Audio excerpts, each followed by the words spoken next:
सिय पाछे आगे राम लखन सिय पाछे आगे राम लखन सिय पाछे आगे राम लखन सिय पाछे सुंदर वेश विराजत काछे सुंदर वेश विराजत काछे। जैसे मेरे प्रभु चलने लगे वन पथ पर, केवट ने गंगा जी के पार किया और राम जी जब चलने लगे तो ग्राम बधूटियों ने भगवान राम जी को और श्री लखन जी को मध्य में माता जानकी को देखा। और जब ग्राम बधूटियों ने देखा तो एक बात आप जान लें कि संस्कार से वह चीजें प्राप्त हो जाती हैं, गुरु के आशीर्वाद से, माता पिता के आशीर्वाद से वह प्राप्त हो जाता है जो बहुत साधना उपासना करने पे भी फलीभूत नहीं होता। एक संस्मरण हमें याद आया, हमारे पूज्य गुरुदेव जी के पास एक भक्त आया, कहा गुरु जी नवरात्र का महीना है, चैत्र का महीना चल रहा है और वासंतिक नवरात्र है, मैं माता मैहर का दर्शन करने जा रहा हूँ, शारदा मैया क्या हमारे ऊपर माँ की कृपा होगी ना? पूज्य गुरुदेव ने कहा उससे कि एक बात बताओ, जिस माँ ने तुमको जन्म दिया है वो माँ है? कहा हाँ गुरु जी। कहा माँ की सेवा करते हो? कहा गुरु जी हम 3 भाई हैं और माता जी बड़े भाई के हिस्से में है, 2 साल से बोलचाल बंद है। हमारे पूज्य गुरुदेव भगवान ने कहा कि अगर टिकट न लिए हो तो फालतू पैसा बेटा मत खर्च करो, जब तुम प्राइमरी नहीं पास कर पाए तो पीएचडी कहां से करोगे? जो मां तुमको 9 महीने गर्भ में रखी, अगर 24 आवर्स रह करके 24 घंटे उसके पास रह करके यदि उसे प्रसन्न नहीं कर पा रहे हो तो शारदा मैया के दरबार में, विंध्यवासिनी के दरबार में, वैष्णो देवी के दरबार में टिकट लेकर के प्लेन से ट्रेन से पैसा कर करके जाओगे, वहां दुकान से नारियल लोगे। अरे याद रखना, जो माँ तुमको गर्भ में 9 महीने रखी, यदि उसको 24 घंटे उसके पास रह करके उसके मन को तुम नहीं जीत पाए तो जा करके वैष्णो देवी में नारियल नहीं, अगर खोपड़ी भी अपनी फोड़ दोगे तो तुम्हारे ऊपर विंध्यवासिनी और माँ वैष्णवी की कृपा होने वाली। इसके लिए एक श्लोक हमारे व्यास जी भगवान ने लिखा कि यस्य रागादिनं नो मनो दूषितम् यस्य रागादिनं नो मनो दूषितम् तेन काशी अयोध्या गता वा नवा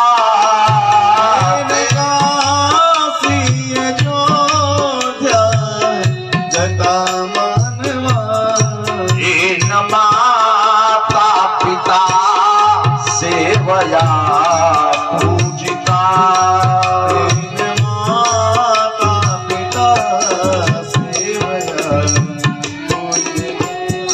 मंदिरे तेन पूजा कृता वा नवा मंदिरे तेन पूजा कृता वा नवा तीन ही नायना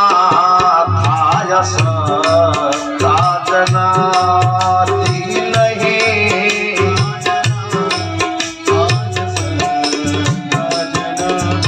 सुख पिपासा त्याति भी पीड़िते सधई स्थल पिता दे यदि सधई स्थल पिता दे यदि यज्ञदानादयो मुष्ठिता पानवा यज्ञदानादयो मुष्ठिता पानवा। जिसका मन दूषित है वह काशी प्रयाग अयोध्या कहीं चला जाए उसे तीर्थ का लाभ नहीं मिलेगा, जिसका मन दूषित है। तो ये मानना पड़ेगा, जीवन में आत्मसात करना पड़ेगा, इसका अनुसरण अनुकरण करना होगा। तो जैसे वनपथ पर मेरे प्रभु चले, ग्राम बदौटियों ने मेरे राम जी को, श्री लखन भैया को, और मध्य में माता जानकी जी चल रही है। एक नियम है कि कभी भी आर्य शक्ति को, माताओं को अपनी मर्यादा को नहीं खोना चाहिए, हर समय मर्यादा में रहना चाहिए, मर्यादा का पालन करना चाहिए। इसलिए जैसे चली ग्राम बदौटियों ने माता जानकी जी को देखा, और जैसे ग्राम बदौटियों ने जानकी माई को देखा, तो सब कम पढ़ी लिखी हैं, लेकिन आपस में चर्चा करने लगी कि ये किसी बड़े परिवार की होंगी। भले इन्होंने वलकल वस्त्र पहना है, कभी किसी व्यक्ति का जो व्यक्तित्व होता है वह व्यक्तित्व ही बता देता है कि वह किस ऊंचाई पे रहता है, उसका स्टैंडर्ड क्या है, या उसका व्यक्तित्व बताता है। यदि कपड़े से आकलन होता तो कपड़ा कोई पहन लेता। माता जानकी जी हैं तो वलकल वेश में, कोई श्रृंगार नहीं किया है, लेकिन ग्राम बदौटियों ने जब देखा उनके स्वरूप को, तो वो अनुमान लगा ली कि जैसे ये चल रही हैं, जो इनकी विनम्रता, इनके मुखमंडल पे जो आभा प्रभा दिखाई दे रही है, इससे सिद्ध होता है कि बहुत बड़े घराने की हैं। तो सबने सोचा कि देखने में इतनी सुंदर हैं, तो इनसे बात करने में कितना अच्छा लगेगा। कोल भील की वह पत्नियां हैं, और आकर के मानस में माता जानकी के सामने हाथ जोड़ लिया और कहा, जय कुमारी विनय हम कर,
ने उस जानकी जी से कहा कि हम गंवारी हैं, कम पढ़ी लिखी हैं, हमारे भाव को ध्यान दीजिएगा, भाव पर विचार करिएगा। हो सकता है शब्द संग्रह हम ग्राम बदौटियों के पास न हो, वाक्य बोलने में कोई त्रुटि हो जाए तो क्षमा करना, हम गंवारी हैं। एक बात जान लो, जो अपने को आदमी छोटा मानता है, चाहे बल में मानता हो, विद्या में मानता हो, यश में मानता हो, धन में मानता हो, वही सबसे बड़ा है। जो हर समय अपने को मानता हो कि हम मूर्ख हैं, कुछ नहीं जानते, वही विद्वान है। विद्या ददाति विनयम। ग्राम बदौटियां कहती है मैं हम कुछ नहीं जानती, और वह चीज पूछा जो वेदांत है। जो आदमी कहता है हम कुछ नहीं है, वही सब कुछ होता है। यह प्रश्न इतना कठिन पूछ रही है, वो कहती है हम कुछ नहीं जानते। एक बार स्वामी करपात्री जी महाराज वाराणसी में थे, और राम किंकर जी महाराज की कथा, यहाँ बहुत ऐसे श्रोता होंगे जो सुने होंगे। हमारे बहु तेज बहादुर राय जी बैठे हैं, डॉक्टर साहब हमारे गुरुदेव के भी बड़े अनन्य भक्त हैं। और स्वामी राम किंकर जी महाराज को भी आपने सुना होगा, युग तुलसी कहे जाते हैं महाराज जी। स्वामी राम किंकर जी का जब कार्यकाल था, अब तो नहीं है, तो स्वामी राम किंकर जी महाराज युग तुलसी कहे गए। उन्होंने 50 किताब लिखा है प्रवचन की।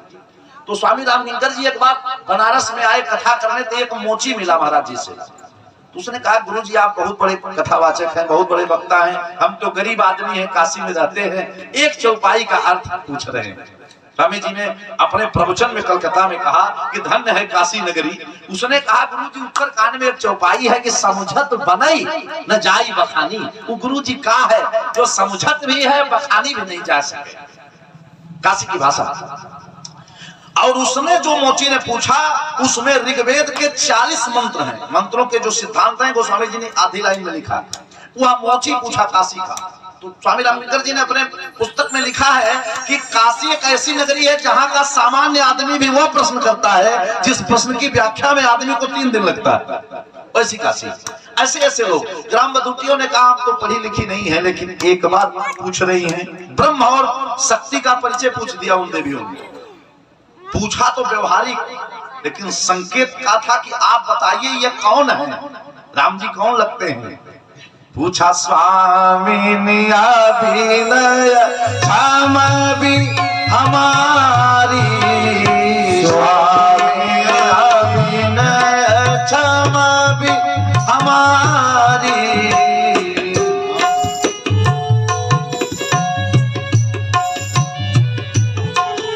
विलगन मानव जानी गवारी, विलगन मानव जानी गवारी।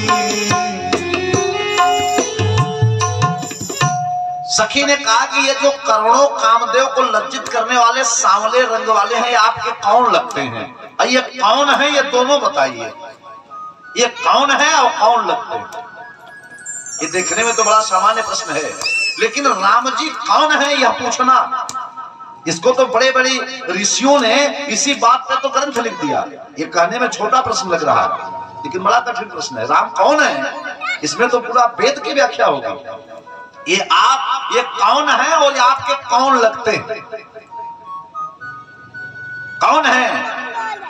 तो माता जानकी ने कहा कि अगर व्यवहारिक रूप से मर्यादित क्रम में यदि यह बता दूं कि हमारे पति हैं, तो मेरी माता धरती है, और कैसे अपने पति का परिचय पब्लिक प्लेस पे मैं दूं, यह मर्यादा थी भारत की। माताएं अपने पति का भी परिचय अपने से नहीं देती थी। क्या बात है, मर्यादा है मानस की। पूछा ग्राम बधूटियों ने राम जी का परिचय, माता जानकी ने बताया लक्ष्मण जी का परिचय।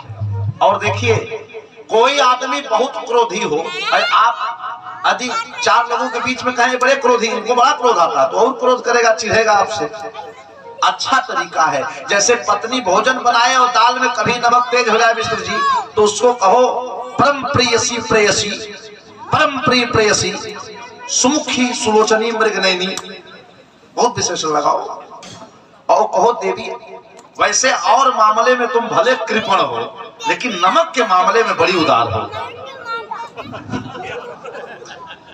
तो ये साहित्यिक जो भाषा है वो पत्नी समझ जाएगी, और वो समझ भी जाएगी कि आपने क्या कहा, और इसी बात को थोड़ा विभत्स रूप से कहोगे गड़बड़ हो जाएगा।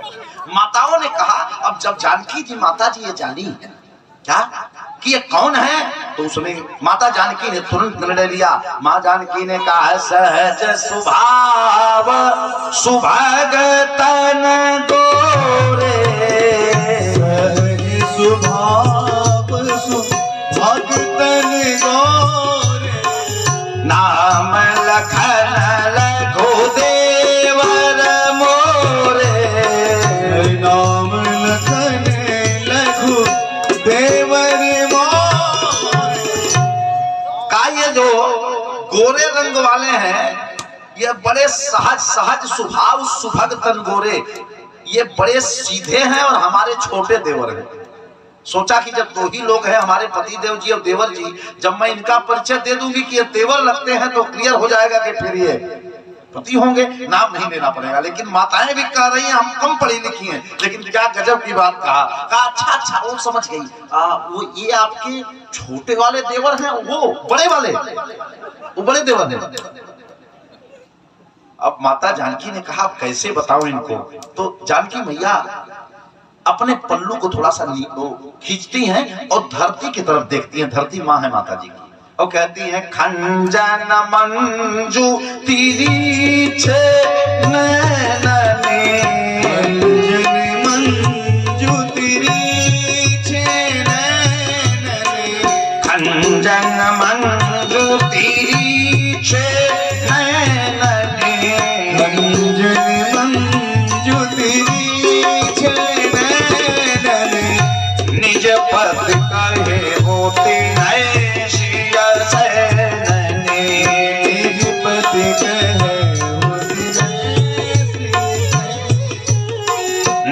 पद कहे होती है सिया सैन कहे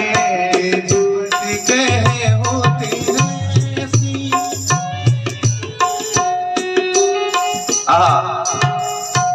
श्रीकांत वर्मा भी आए हैं और ये इनका नाम है श्रीकांत। और भक्ति से ये कथा सुनते हैं और बड़ी अच्छी बात यहाँ माता जी कहती हैं। इशारा किया माता जानकी जी ने, धरती माता की तरफ देखा और जब ग्राम बदौटियों ने कहा कि अच्छा ये जब ये गोरे वाले छोटे देवर हैं तो सांवले वाले आपके बड़े देवर हैं, तो उन्होंने इशारों में कहा नहीं नहीं नहीं। बोले तब क्या मझले देवर हैं? कहा नहीं नहीं नहीं। बोले तब कौन है? तो जब कई बात आप नाम न लेना चाहो, नाम न लेना चाहो और कोई आदमी इशारा में बोले तो काम बन जाता है। एक बार एक माता जी ट्रेन में यात्रा कर रही थी, पुराने जमाने की थी, मॉडर्न नहीं थी आज के जमाने वाली। संजोग से स्टेशन पर कॉफी पीने उतरी और सोची कि कॉफी पीऊं, हो सकता है ट्रेन काफी समय तक रुके। कॉफी के चक्कर में काफी समय तक ट्रेन रुके। ट्रेन चल दी, संजोग से पति पत्नी अलग अलग बोगी में चढ़ गए और जैसे चढ़े टिकट वाला आया। टिकट वाला कहा बहन जी टिकट दिखाइए। तो कई टिकट तो हमारे पप्पू के पापा लिए हैं, वो बगल वाले बोगी में है। तो उसने कहा नाम तो बता दीजिए क्या है, अगले स्टेशन पर घोषणा हो जाएगी, वो आ जाएंगे, बता देंगे आप कहाँ हैं। कहे पति का नाम कैसे लूं? एक्सप्रेस ट्रेन थी। कहा टिकट ले लो। कहा टिकट नहीं लूंगी, टिकट है। आज की तरह से मोबाइल की व्यवस्था थी नहीं। तो कहा देखो भाषा तीन होती है, लिखित, कथित और सांकेतिक। तो कहा मैं एक दूसरी भाषा में बताऊंगी, समझ जाना, इंटरव्यू दियो होगे, पढ़ाई लिखाई किए हो, बताओ। उसमें कई आ गए, कुछ ऑफिसर क्लास के थे। तो कहा कि ऐसा है कि जिससे गाड़ी चलती है और जिससे रुकती है वही हमारे पति का नाम है। अब बड़े बड़े लोगों की बुद्धि चकरा गई कि आखिर में इसके पति का नाम क्या हो सकता है। कहा आपके पति का नाम स्टीयरिंग है। कहा पागल हो, किसने नौकरी दिया तुमको? स्टीयरिंग होगा? कहा ब्रेक है। कहा महापागल हो। बेचारा कोई नहीं समझ पा रहा था इस सांकेतिक भाषा की बहन जी कह क्या रही है। झंडी बाबू आया, उसने कहा हरी झंडी से गाड़ी चलती है और लाल दिखाने पर रुक जाती है। हरी प्लस लाल बराबर हरी लाल। उनके पति जी का नाम हरिलाल था। कभी कभी संकेत में भी काम चल जाता है, बन जाता है। माता जी ने क्या कहा?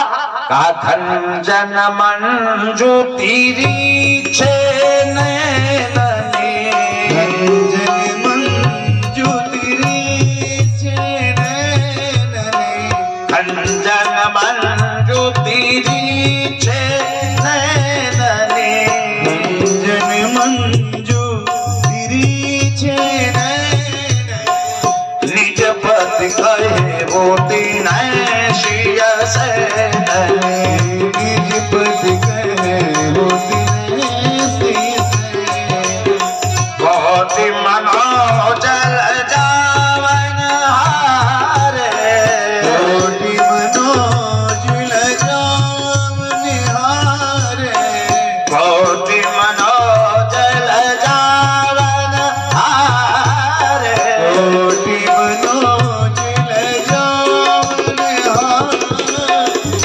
सुमुखे कहो कोई आई तुम्हारे, सुमुखे कहो कोई आई तुम्हारे। तुम की कहो को आई तुम्हारे। तब माता जी से पूछा आप क्लियर स्पष्ट बताओ ये कौन लगते हैं? क्या कहा? पूज्य गुरुदेव भगवान की रचना। कहा दोनों में कौन? अरे तुम्हारो पति सीता दोनों में कौन? तुम्हारो पति सीता दोनों में कौन? तुम्हारो पति सिया दोनों में कौन? दोनों में कौन?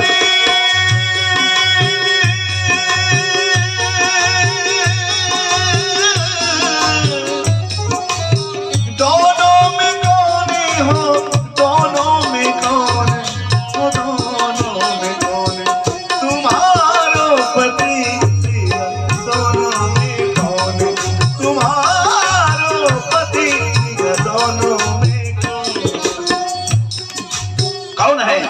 परिचय दिया।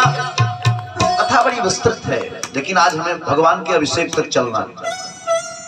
एक एक प्रसंग है, भाव आ जाते हैं, लेकिन मानस में गोस्वामी जी ने जो भाव दिया है, कहीं किसी स्थल पर रुक जाओ तो वहां से आगे बढ़ना बड़ा मुश्किल हो जाता है। आइए कुछ कथा को मैं सूत्रवत ले लेता हूं। क्यों? क्योंकि राज्याभिषेक तक चलना है, भगवान का अभिषेक कराना है।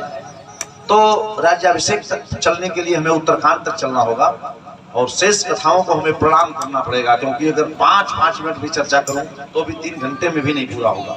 यदि एक प्रसंग को 2-2 मिनट टच करूं तो संभव नहीं है। शेष कथाओं को एकदम जैसे चैनल बदलते हैं, 180 पर हो तो डायरेक्ट 5 पे आ जाता है, वैसे ही मान लो। तो भगवान इस प्रकार भगवान चले हैं। श्री गोस्वामी जी ने एक बड़ी अच्छी बात कहा है कि तो भगवान चले हैं बनपथ पर संत महात्माओं का दर्शन करते हुए। भगवान ने सबसे ज्यादा अवधि चित्रकूट में बिताया है अपने वनवास की, और भगवान भ्रमण करते करते नासिक की धरती पर पहुंचे। पंचवटी सब आप जानते हैं लीलाक्रम। गोस्वामी जी आगे संकेत करते हैं कि भगवान के हरि प्रेरित, भगवान के प्रेरणा से, क्योंकि उड़ प्रेरक रघुवंश विभूषण, भगवान यदि चाह जाए तो भृगुट विलास सृष्टि लय होई, महाप्रलय आ जाए कोई कुछ नहीं कर सकता।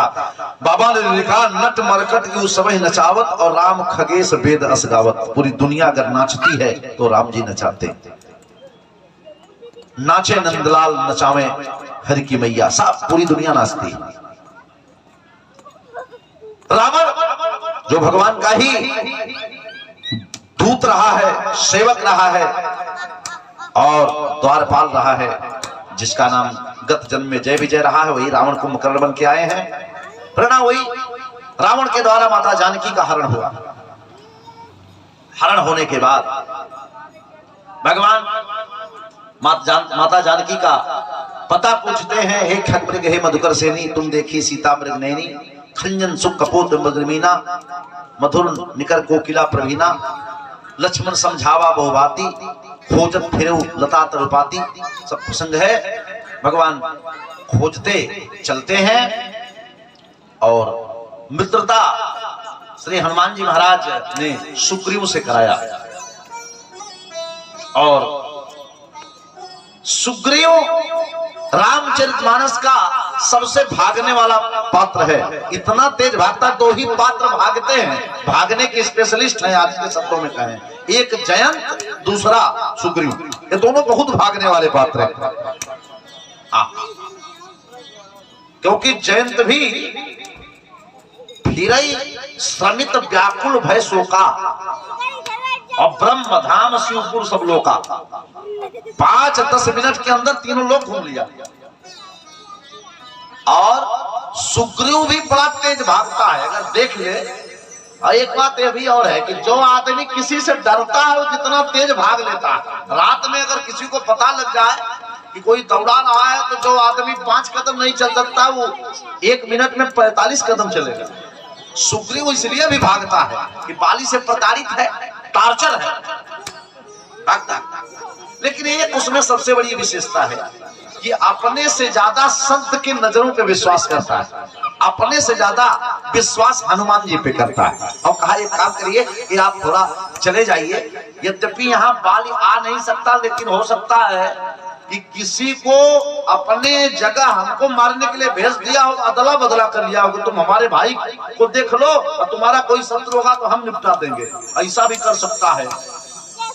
कहीं इस प्रकार की संधि न कर लिया हो, पारस्परिक अदला बदली वाली। तो